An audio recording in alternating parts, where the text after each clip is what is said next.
अजित पवार आज परभणी दौऱ्यावरती आहेत।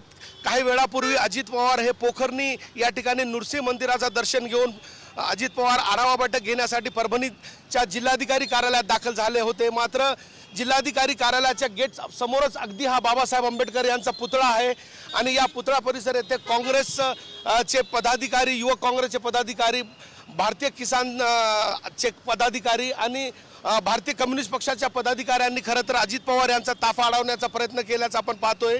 शेतकऱ्यांनी 1 रुपयात चुना लावला हा अजित पवारांचा जो विधान आहे, खरं तर त्या विधानाला निषेध करण्यासाठी शेतकऱ्यांनी या ठिकाणी हातात चुना आणला होता आणि अजित पवार यांच्या ताफ्यावरती हा चुना फेकण्याचा प्रयत्न आंदोलन करत होते। आपण पाहतोय सगळीकडे या ठिकाणी चुना पसरलेला रस्त्यावरती आहे।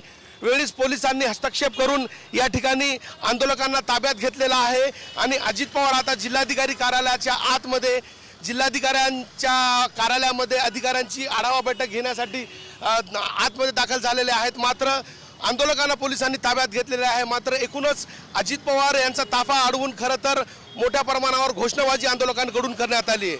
कॅमेरा पर्सन हर्षल निकमसह नजीर खान, TV9 मराठी, परभणी।